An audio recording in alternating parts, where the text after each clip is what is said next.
এ তো ওই প্রবাদ আছে না, কাদের জন্য মুরগি পোষা, এই প্রবাদ স্মরণ করাচ্ছে। অমিত শাহ যদি এসে বিদ্যাসাগরের প্রতি সম্মান জানান, মাননীয় স্বরাষ্ট্রমন্ত্রী তার র্যালিতে, নির্বাচনী জনসভায় 2021 সালে ঠিক কী হয়েছিল, বিদ্যাসাগরের মূর্তি কীভাবে ক্ষতবিক্ষত হয়েছিল, সেই স্মৃতি বঙ্গবাসী এবং আমাদের কলকাতা শহরে এখনও জাজ্বল্যমান। এখন সেই ক্ষততে প্রলেপ দেওয়ার কাজ এখন এই কিভাবে এইটা বলে মানে পূরণ হবে, আমার তো যথেষ্ট সন্দেহ আছে। মানুষ সবই দেখছেন এবং মনেও রেখেছেন। সন্তোষ মিত্র স্কয়ারের পুজোর উদ্বোধন করেছেন কেন্দ্রীয় স্বরাষ্ট্রমন্ত্রী এবং তারপর সেখান থেকে সোজা চলে গিয়েছেন কালীঘাট মন্দিরে, যেখানে আজকে পুজো দেবেন তিনি। ঝিলাম করঞ্জাই সরাসরি রয়েছেন সেখান থেকে। ঝিলাম, একদমই দেখতে পাচ্ছ এইখানে অমিত শাহ কেন্দ্রীয় স্বরাষ্ট্রমন্ত্রী তিনি আসেন এবং ঢোকার পরে এইখানে যে দলীয় কর্মী সমর্থকরা তা আছেন তারা জয়ধ্বনি দিচ্ছেন এবং এই মুহূর্তে বাইরে সকলে অপেক্ষা করছেন। তিনি ভেতরে গিয়েছেন এবং তিনি পুজো দেবেন, পুজো দিয়ে বেরোবেন তেমনটাই জানা যাচ্ছে দলের সূত্রে। এবং একই সঙ্গে তোমাকে জানিয়ে রাখছি যে এইখানে তিনি আসার আগে বিজেপির পক্ষ থেকে অভিযোগ করা হয়েছিল যে গতকাল রাতে অমিত শাহকে স্বাগত জানানোর জন্য বেশ কিছু ব্যানার ফেস্টুন লাগানো হয়েছিল, যেগুলো আজ সকালে তারা দেখেন খুলে ফেলা হয়েছে। কে বা কারা খুলেছে তারা জানেন না, তবে সেগুলোর জায়গায় মুখ্যমন্ত্রী মমতা বন্দ্যোপাধ্যায়কে স্বাগত জানিয়ে বা তার উদ্দেশ্যে তার ছবি দেওয়া কিছু ব্যানার ফেস্টুন লাগানো হয়েছে এবং সেগুলোতে ভরিয়ে দেওয়া হয়েছে জায়গায়।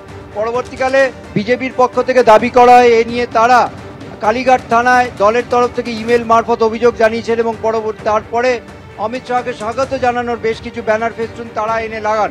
আর অমিত শাহ যখন আসেন এই সামনে দিয়ে যে গাড়িটা দেখতে পাচ্ছ সেখানে সেই গাড়িতে করেই তিনি আসেন এবং তিনি বাদিকে বসেছিলেন এবং এখানে এসে তিনি যখন নামেন তাকে স্বাগত জানান বিজেপির এখানে মিডিয়া সেলের ইনচার্জ যিনি তুষারকান্তি ঘোষ, তিনি স্বাগত জানান এবং তারপরে তার সঙ্গে কথা বলার পর তিনি ভেতরে চলে যান এবং তার সঙ্গে বিজেপির অন্য নেতৃস্থানীয় যারা ছিলেন তারাও ছিলেন, যেমন আমরা দেখতে পেয়েছি অমিত মালব্য তিনিও ছিলেন এবং তারা ভেতরে গিয়েছেন এবং বাইরে এই মুহূর্তে দেখতে পাচ্ছ কর্মী সমর্থকরা অপেক্ষা করছেন এবং মাঝে মাঝেই তারা জয়ধ্বনি দিচ্ছেন অমিত শাহর নামে এবং পুজো দিয়ে তিনি বেরিয়ে কি বলেন এখন সেটাই দেখার।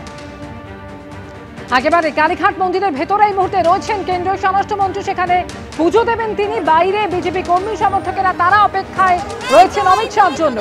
সন্তোষ মিত্র স্কয়ারের পুজোর উদ্বোধনের পর কালীঘাট মন্দিরে তিনি গিয়েছেন এবং এরপর সেখান থেকে যাবেন ইজেডসিসির আরেকটি পুজোর উদ্বোধনে।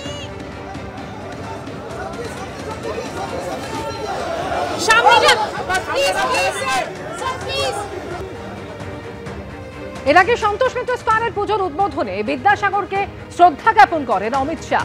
দেশের শিক্ষায় ওর বিরাট অবদান বার্তা অমিত শাহের। বিদ্যাসাগরের মূর্তি ভাঙা হয়েছিল ওর কর্মসূচি থেকেই, এখন এসেছেন ক্ষতে প্রলেপ দিতে। পাল্টা আক্রমণ করেছেন শিক্ষামন্ত্রী।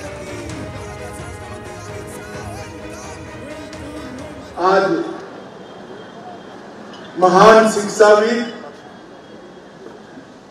और समाज सुधारक वंदनीय ईश्वर चंद्र विद्यासागर का भी जयंती। इन्होंने न केवल बंगाल, समग्र देश में उस जमाने में जब हम गुलाम तब शिक्षा के लिए जो किया है इसको कोई भुला नहीं सकता। बंगाली भाषा, बंगाल की संस्कृति, बंगाल के व्याकरण और महिलाओं की शिक्षा के लिए ईश्वर चंद्र विद्यासागर जी ने अपना पूरा जीवन समर्पित किया। मैं आज हृदयपूर्वक मेरी ओर से और भारतीय जनता पार्टी के करोड़ों कार्यकर्ताओं की ओर से श्री ईश्वर चंद्र विद्यासागर के चरणों में मनपूर्वक प्रणाम करता हूं।